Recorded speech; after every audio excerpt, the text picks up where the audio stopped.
5월 8일 금요일 새벽 기도회에 나오신 성도님들 모두 주님의 이름으로 환영합니다.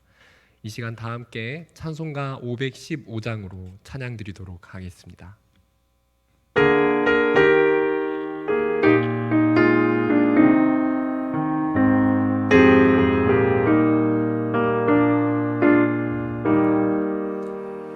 눈을 들어 하늘 보라. 어지러운 세상 중에 곳곳마다 상한 영의 탄식 소리 들려온다.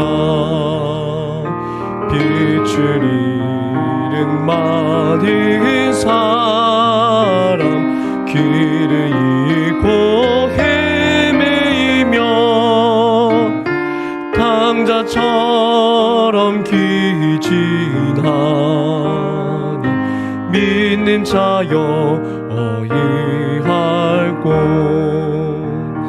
눈을 들어 하늘 보라. 어두워진 세상 중에 외치는 자만 것만은 생명수는 말랐어라. 죄를 대속하신 주님, 선한 입구 찾으시나. 대답하리 어디 있나. 믿는 자여 어이할꼬. 눈을 들어 하늘 보라. 살아계신 주 하나님, 약한 자를 부르시어 하늘 뜻을 전하셨다. 생명수는 홀로 예수, 정음이요 나중이라. 주님 너를 부르신 믿는 자여 어이할꼬.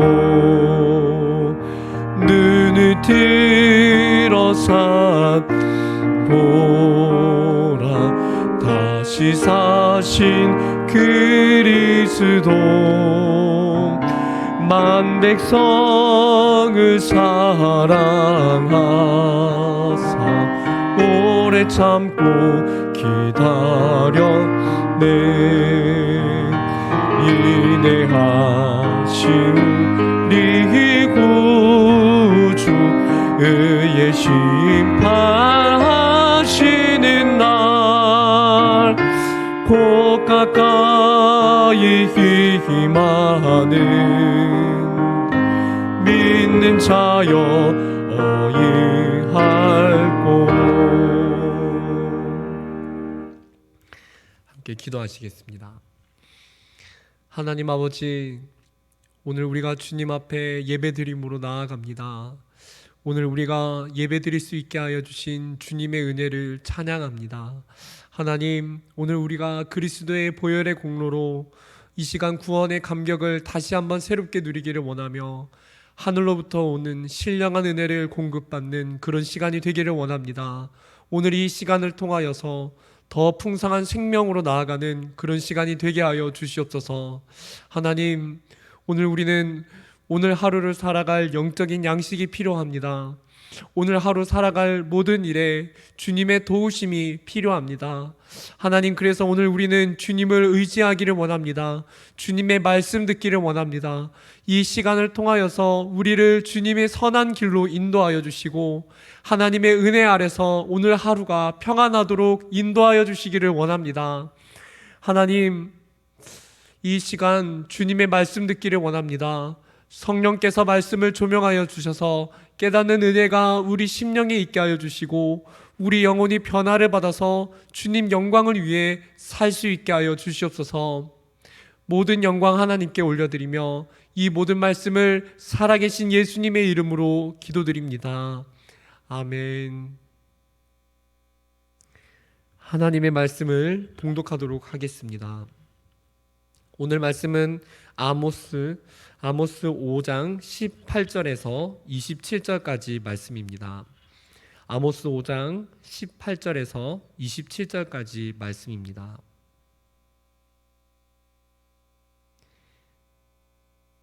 하나님의 말씀을 봉독해 드리겠습니다. 화 있을진저 여호와의 날을 사모하는 자여, 너희가 어찌하여 여호와의 날을 사모하느냐?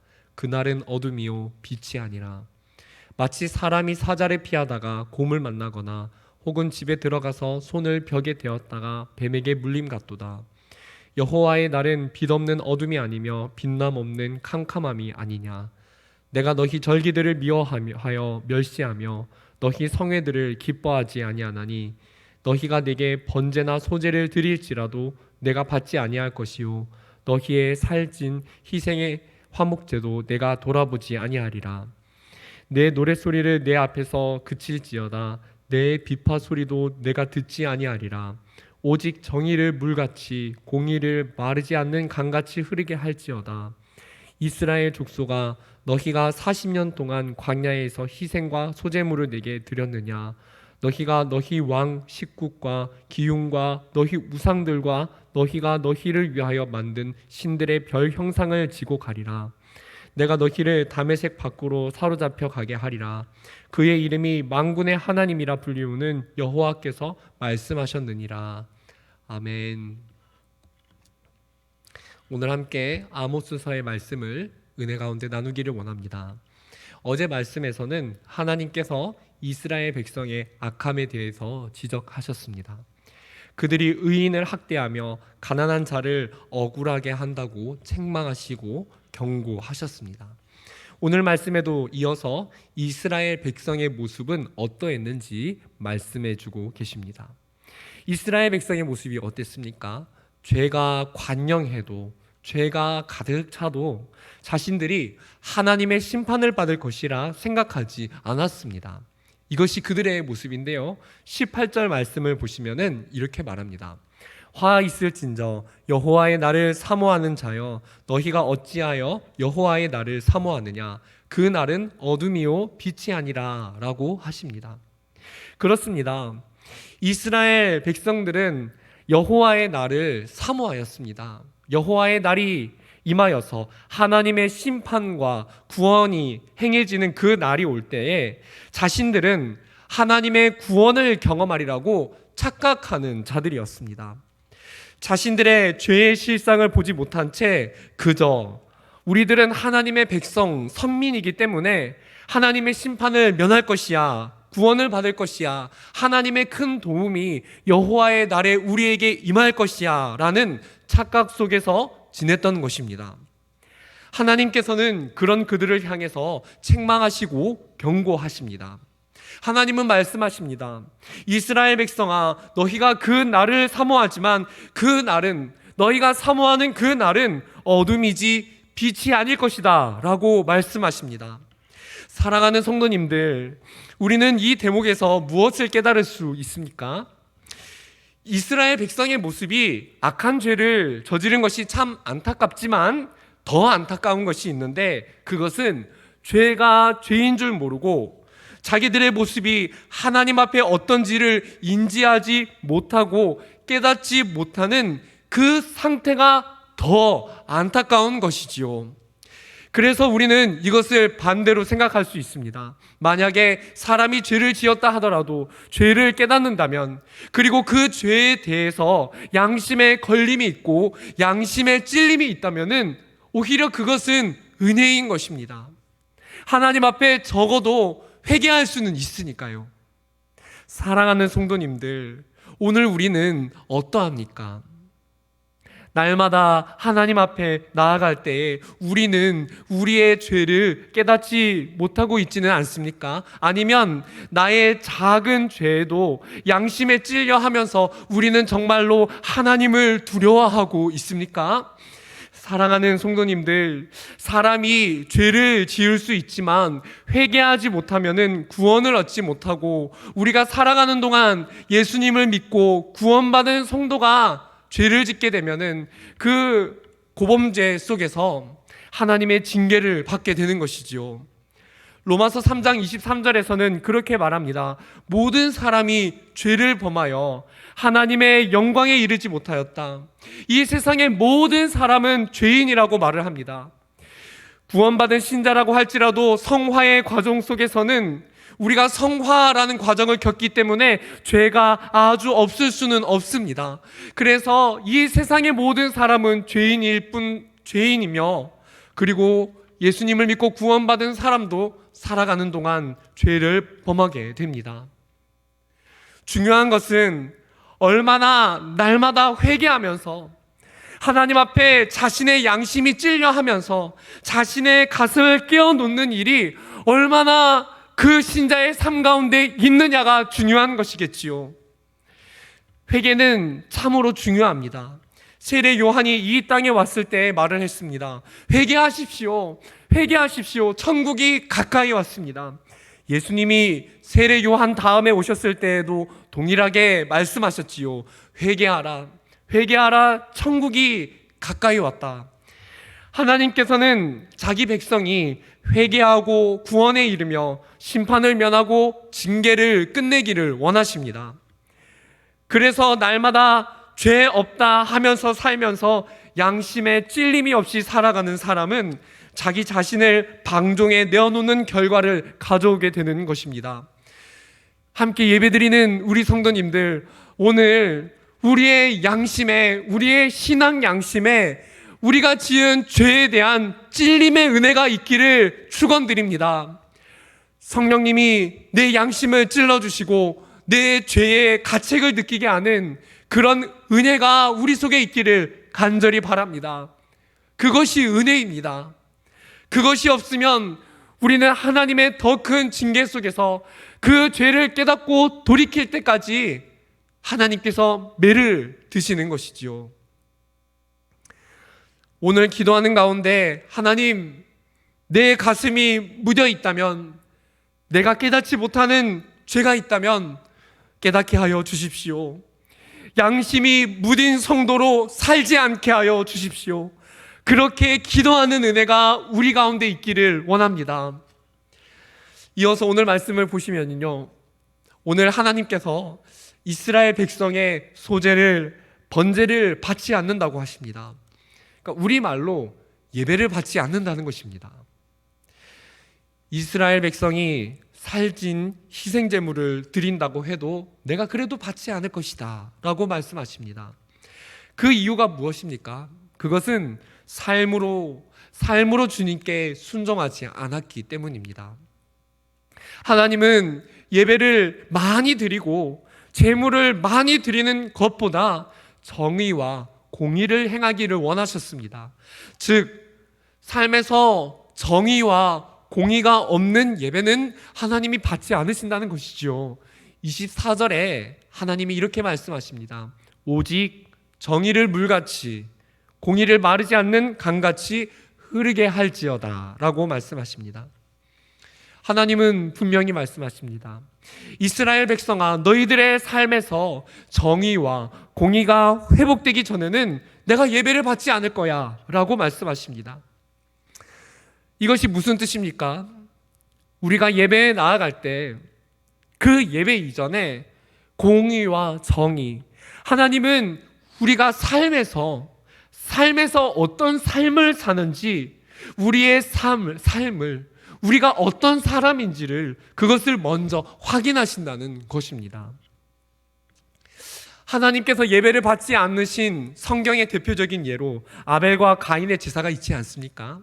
성경을 보면은 하나님께서 가인의 제물, 가인의 예배만 받지 않으신 것이 아니라 가인과 그의 제물을 가인과 그의 재물을 받지 않았다고 말씀하시면서 가인이라는 그 사람을 받지 않으셨다고 말을 합니다. 원어 성경을 보면은 가인과 재물 중에서 가인이라는 말이 먼저 나옵니다. 히브리어에서 먼저 언급을 하는 것은 강조를 하는 것입니다. 즉 하나님께서는 가인이 예배하러 나와왔을 때, 예배드리러 나와왔을 때 가인이 가져온 재물보다 가인이라는 이 한 사람이 어떠한 삶을 살았고 이 사람의 모습이 어떠한지를 그것에 더 관심을 가지셨다는 것입니다. 마찬가지로 오늘 우리가 예배를 드릴 때 물론 예배를 드리러 나오는 그 자체가 중요하지만 그 이전에 하나님이 보시는 것이 있는데, 나라는 사람이 어떠한 삶을 살면서 하나님 앞에 나아오는지, 나라는 사람은 어떠한 사람인지 하나님이 나라는 사람을 먼저 주목해서 예배 가운데 지켜보신다는 것입니다. 여기서 우리는 질문할 수 있습니다. 우리가 어린 양 예수 그리스도의 보혈을 의지해서 예배 가운데 나아가는데 왜 삶이 어떤지의 여부에 따라 예배를 받으시거나 안 받으시지요? 라고 생각할 수 있습니다. 물론 우리가 매번 그리스도의 보혈을 의지해야 하는 것은 맞습니다. 우리는 순간순간에도 죄를 짓기 때문에 매번 예배 때마다 그리스도의 보혈을 의지하면서 회개함으로 나아가야 하는 것이 맞습니다. 그 회개가 하나님 앞에 우리를 받음직하게 의롭게 칭하게 하기 때문입니다. 그러나 사랑하는 성도님들, 여기서 회개라는 것은 단순히 고백이 아니라는 점을 생각해 볼 때 달라집니다. 회개라는 것은 죄를 단순히 고백하는 차원의 것이 아닙니다. 죄를 고백하여 그분 앞에서 죄 사함을 받을 뿐 아니라 그 이상으로 내가 죄의 자리에서 완전히 돌이켜 순종의 삶으로 나아가겠다 결단하고 그렇게 살아가는 것이 회개인 것이지요. 그래서 하나님께서 예배를 안 받으신다는 것은 그 사람이 삶을 돌이킬 생각도 전혀 안 하고 죄를 그대로 가지고 살아가든지 아니면 입술로는 회개하는 것 같으나 삶을 돌이킬 생각을 안 한다든지 그런 경우에 해당하는 것입니다. 예배하는 성도님들, 우리는 어떠한 경우에 해당하고 있습니까? 나는 오늘 예배를 드리면서 어떠한 예배자로 살아가고 있습니까? 내가 날마다 회개하면서 이전과 같이 살지 않겠노라 결단하고 그렇게 살아가는 예배자입니까? 아니면은 날마다 회개하지만 삶을 돌이킴이 없는 예배자의 모습으로 살아가고 있습니까? 우리 사랑하는 성도님들, 하나님은 회개를 원하시고요, 그 회개 속에서 우리 삶을 돌이키는 자리까지 원하십니다. 우리가 때로는 아무리 많은 봉사와 재물을 주님께 드린다고 하여도 순종이 없는 제사는 주님이 받지 않으신다는 것입니다. 사람의 눈에는 우리가 때로는 어떤 사람이 화려한 신앙을 가진 것 같아 보일 수가 있습니다. 그러나 가장 중요한 것은 우리 주님이, 하나님이 나를 어떻게 생각하느냐 하는 것이지, 사람들의 표면적으로 내가 어떻게 보여서 사람들이 볼 때 문제가 없기 때문에 그래서 우리의 신앙에 문제가 없는 것이 아닙니다. 하나님이 나를 어떻게 평가하시느냐, 눈에 보이지 않는 하나님께서 나의 예배에 대해서 어떻게 생각하시느냐가 가장 중요한 것입니다. 그래서 우리는 매 주일 새벽마다 수요일 금요일 예배를 드릴 때 사람들이 나를 그래 예배에 꼬박꼬박 오지 라는 그런 평가에 귀 기울이는 것보다 이 예배에 나아오면서 하나님이 나의 중심을 어떻게 생각하시고 어떻게 받으실까 하는 그 중심이 우리 가운데는 필요하다는 것이지요.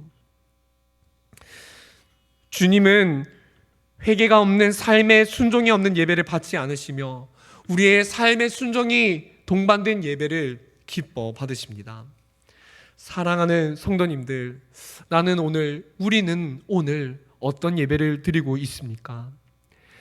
우리가 많은 일 열심히 할 수 있지만 성도님들, 하나님이 나를 인정하고 하늘로부터 인정이 있어야지 그것이 의미가 있는 것이 아닐까요?